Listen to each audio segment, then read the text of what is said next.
Hey there, extra historians. Welcome to Lies, the part of the show where we tell you all the things we left out, the stuff we got wrong, and I bring you some cool oceanic colors for summer. I'm Rob, I'm the head writer of Extra History, and we're going to be talking about Hypatia of Alexandria. This was a really fun series to work on about a figure that has been interpreted many different ways over time, and we're going to talk about that a little bit today, and how we chose to interpret her. First of all, Lies is made possible by our patrons. Thank you very much. And especially with a series like this, it's really important to remember that history is a conversation, and we have a perspective that we are speaking from, and we want to explain that and some of the choices we made. So thanks very much to our patrons to keep this going. If you'd like to be one of our patrons and join our Discord community, help shape the future of Extra History by picking our next topics or suggesting a topic, you can head over on to Patreon, and we'd love to have you. We're also part of the Nebula First program. If you want to see our first episode on the invasion of Canada during the American Revolution, which involves Benedict Arnold and Aaron Burr, head on over to Nebula. You can see it right now. Recommended reading for this series is Hypatia of Alexandria by Maria Jelka, Hypatia, The Life and Legend of an Ancient Philosopher by Edmund J. Watts, and a lot of articles. We ran with a lot of academic articles with this one. They're linked below. It's a little hard to orally read out journal articles and titles, but they're down there. There's actually a journal of feminist philosophy called Hypatia, and we used an article from there. First of all, I just have a few general things. One is just like a note that when you give us either YouTube comments or Patreon comments on a series, try to be a little bit brief, because otherwise I might have to chop little bits out to answer. Also, I wanted to talk about the pronunciation of Hypatia. A lot of people say Hypatia. We went with Hypatia. That is more the modern Greek pronunciation, but all of this has a giant caveat, which is, I took classical Latin in college, and my professor always wanted to emphasize that we don't know what Roman Latin sounded like at all. And it's probably not like the Church Latin that we hear today in the Catholic Church in Mass. We just don't really know. We can have guesses by things like finding poems that rhyme and saying like, okay, this word sounds like this word. And there have been some reconstructions. They sound real weird. A lot of it sounds a lot more like Italian than kind of the Latin that we're used to. But it's good to remember that a lot of these ancient languages, we don't necessarily know how they really sounded. And though we have some guesses, they might not be anywhere near accurate. Patron question from Hercules. Throughout the series, you use the term paganism over a term like Hellenism for the worship of Greek deities, or Religio Romana for the Roman. Hellenism actually was the term, if I recall correctly, that Emperor Julian used, and it's one of the most common terms for the revival of worship of the Greek gods and goddesses. It's the term I use myself, as that is my religious tradition. They go on, Alexandria itself was different from the Greek center due to the influence of Egypt. The Serapeum was a temple to Serapis after all, and the city of Alexandria was a major center for the worship of Isis and Osiris. We mentioned that briefly in our Secret Society series, because we talked about the mysteries of Isis and the mystery cults. We chose to use pagan because most of the academic sources that we used to use the word pagan and paganism, which I think is used as an umbrella term for a lot of these different movements. But this brings up an interesting point, especially in the latter part of it. There was one PhD dissertation that we read for research, and I wanted to include it, but we didn't get around to it. It's a dissertation called Remembering Ancient Women, Hypatia of Alexandria and Her Communities, and it argues that the ancient sources suggest that Hypatia had African and Egyptian ancestry, and that she was possibly biracial, and this might explain some of her unusual kind of access and independence in society at the time. Overall, Alexandria was unusually liberated for women, an unusually liberated place for women in compared to other Mediterranean cities. But in Greek and Roman traditions, women often needed a guardian in public or an escort, who was like a male relative, for example. Hypatia doesn't seem to have abided by this. And there's been some writing about how women of mixed races were able to choose what tradition to follow in public in Alexandria. So if you were African, where women were much more equal, if you were African and Greek, you could choose to go by African or Greek standards, whichever was most advantageous to you in that situation. And that someone who was bi or triracial might be able to move with a lot more independence than one of her contemporaries who was just Greek or African or Egyptian, which is a really interesting thing. And some sources do speak about her as having Egyptian and African or African heritage. So this is a really interesting theory, and I thought it was really cool. But we weren't able to get it in. But this kind of speaks to her ability to walk in different worlds too. So that might be a part of it as well. Patron question from Flubbadubba. Did the institutions she worked at ever enforce any kind of harassment policy against students trying to win her affections? I can't imagine that even in late classical Egypt, there would have been zero consequences for a student behaving so brazenly and appropriately toward a member of the staff. Would be nice, wouldn't it? As far as we know, no. But I don't know, maybe she avoided the guy in the future. Some sources say that this happened multiple times and that she pulled this trick multiple times, but we went with one that had a more extensive story about one student in particular. A lot of people laughed off the idea of Hypatia playing the lyre to cool this student's ardor. The idea that, oh yes, the woman I've fallen in love with is serenading me on an instrument. That is clearly the thing to make him fall out of love with you. But I want to point out there is a tradition in the ancient world of focusing on musical instruments and musical notes in order to cool ardor or dull pain, or even kind of bring someone to their senses when they've gone mad. Very famously, David rises to, in the Bible, David rises to prominence at the court of Saul because when he plays the harp, the evil spirit from God that comes upon Saul it leaves. So this is often interpreted as some kind of mental illness or a migraine or something like that. But so this idea of like, I'm going to use this instrument and you're going to focus on the notes and focus on the music, and that will take away some mental difficulty you're having, is not only for the story. This is just a thing in the ancient world.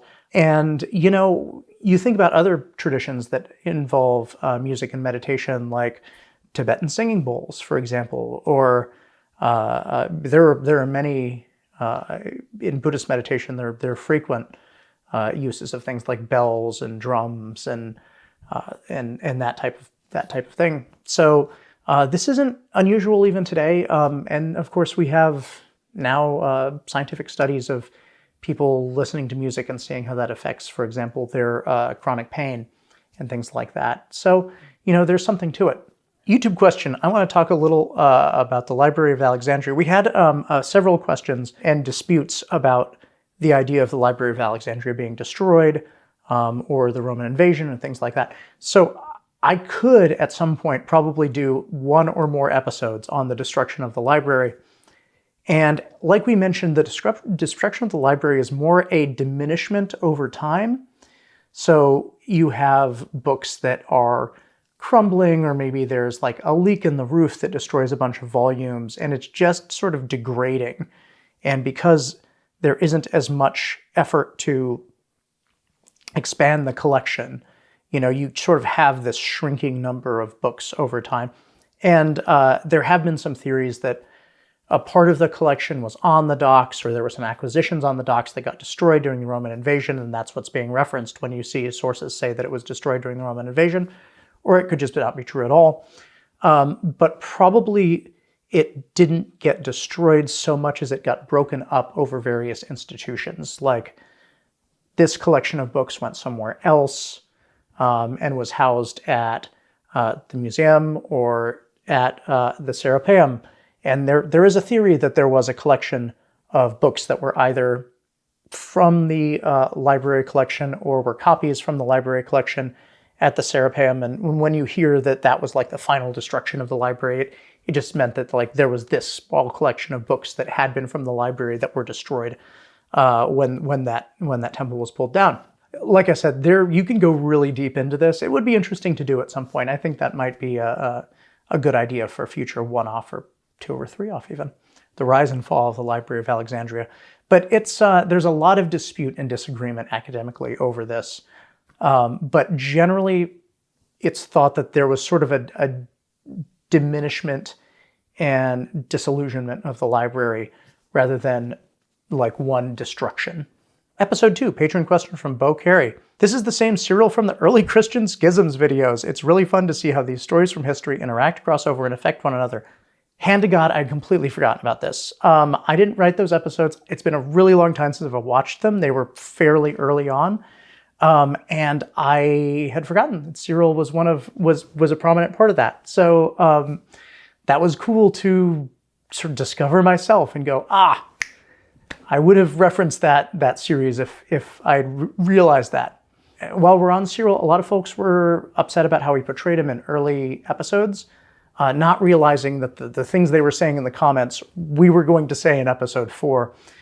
But, fair enough. Like, when you're watching the series as it is put out, you don't know that that's coming up. So, thank you for those comments regardless. I hope that episode 4 straightened out your concerns about that.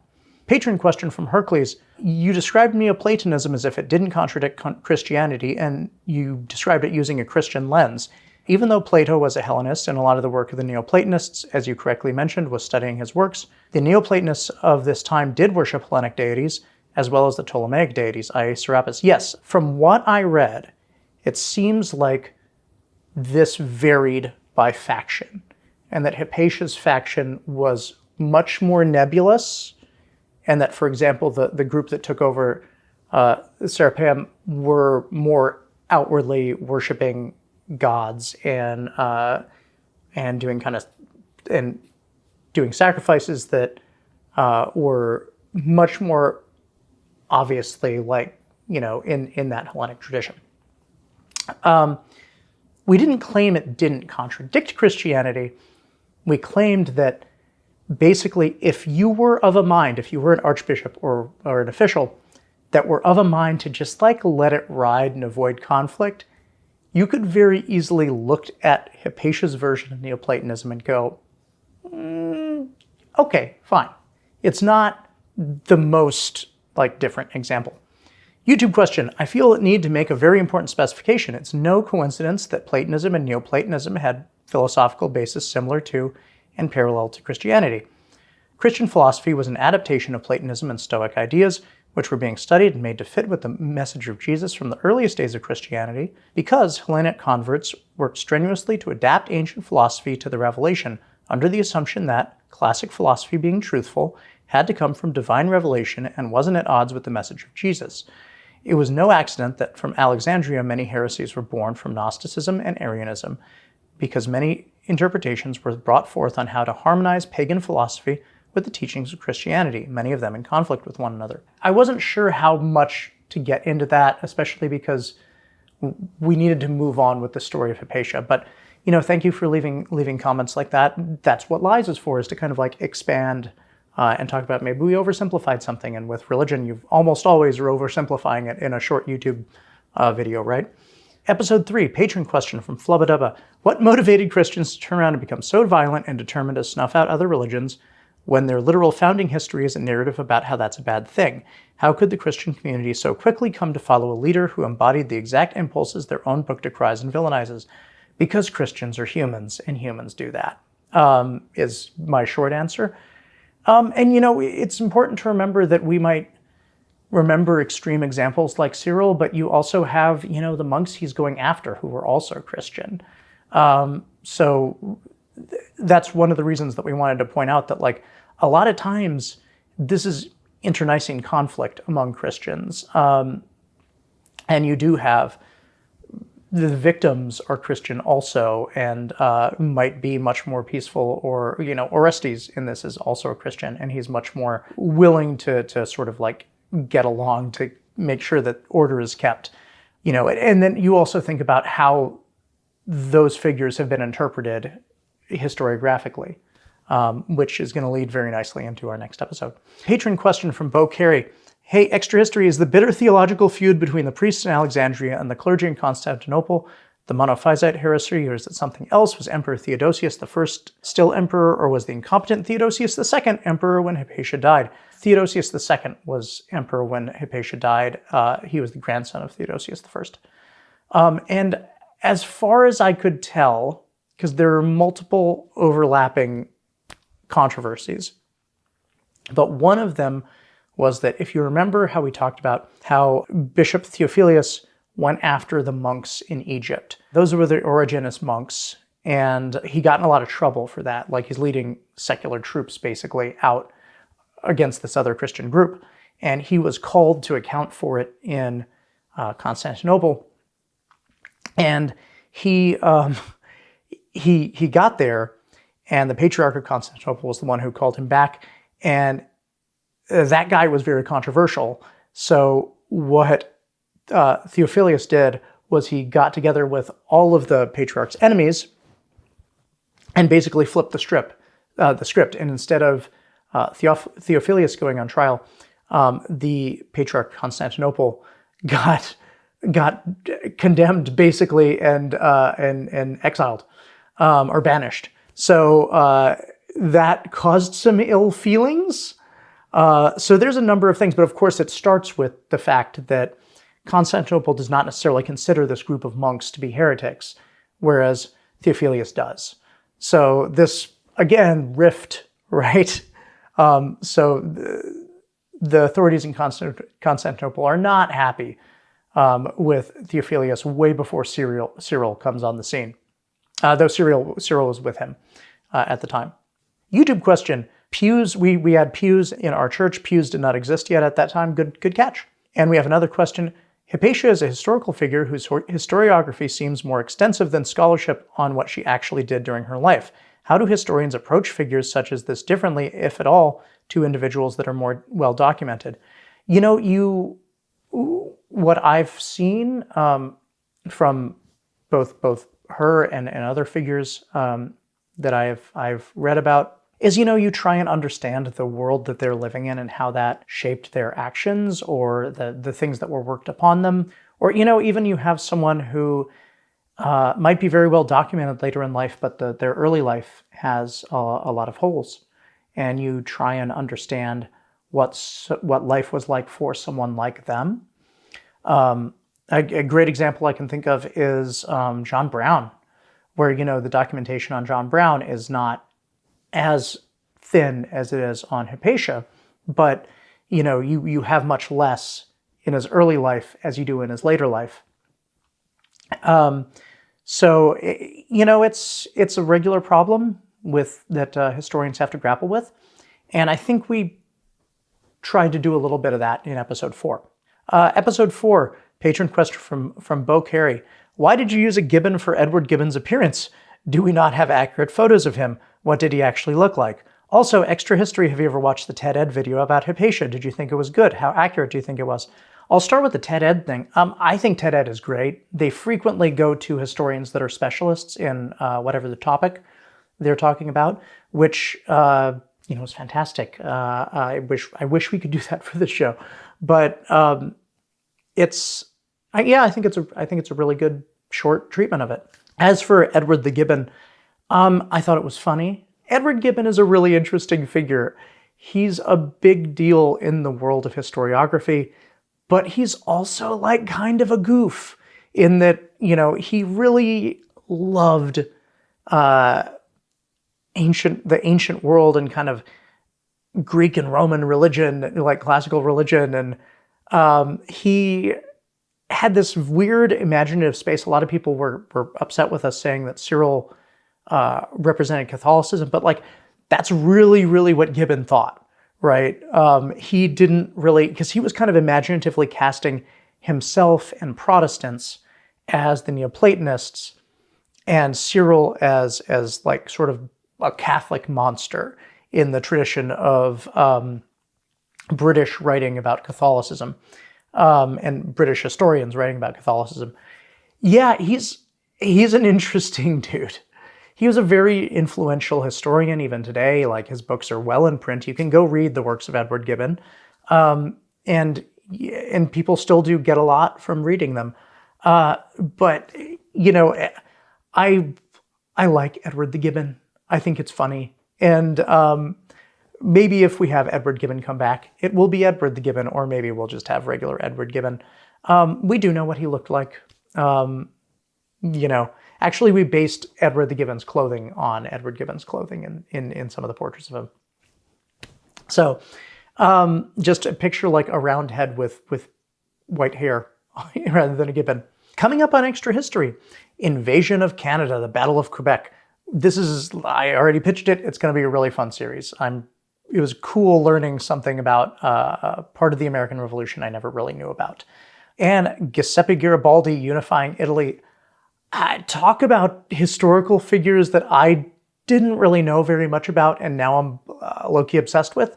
Garibaldi is a fascinating figure. He's a general, he's a revolutionary, he's a guerrilla fighter.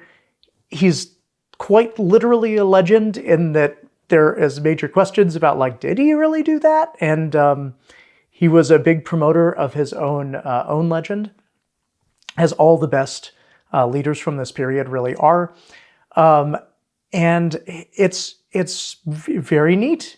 He's a revolutionary fighter in South America. He's Italian, and then he goes back in 1848 to decide to fight to unify Italy, and becomes a worldwide celebrity in doing so, to the point that Abraham Lincoln offered him a major command in the Union Army at the beginning of the Civil War, and he declined because he wanted to either command the whole Union Army, which was not going to happen, but he also said that, Lincoln, I want you to state that the purpose of this war is to end slavery, and Lincoln was not willing to do that right at the beginning. So Garibaldi did not fight for the Union during the American Civil War.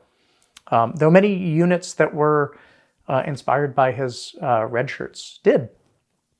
And then our Halloween series, Nazi Occultism, and our subtitle on it right now is, Oh, It Gets Weirder. This is going to be a really interesting series. It's using a lot of recent scholarship done on kind of supernatural beliefs in the Third Reich, and how things like world ice theory affected how prominent Nazis thought of the world. World ice theory is this idea that, like, ice moons were bashing into the Earth, causing different ages of the planet, and it sort of ties in with the idea of Aryan supermen and weird things. And it's interesting that we're starting to recenter these kind of bizarre beliefs in the narrative of how Germany became what it was in the 1930s. And it's pretty scary in the sense that we're in a period of kind of disinformation and conspiracy theories and kind of odd beliefs that don't have scientific basis currently. So good thing to think about. Actually, our next vote is going to be on a short, because we're doing a Passion Project series that I picked after this. That's going to be on the shorter side, but it's going to be fun. It's something I've wanted to do for a long time, and it's a story I really want to tell. Ibn Battuta's side trip. This was inspired by a YouTube question that was so interesting, I just decided that this was going to be our ending. I read more about her due to doing some research for my art class. She's in Raphael's painting, The School of Athens, and is the only woman in that painting. This identification of a figure in the School of Athens as Hypatia is quite controversial.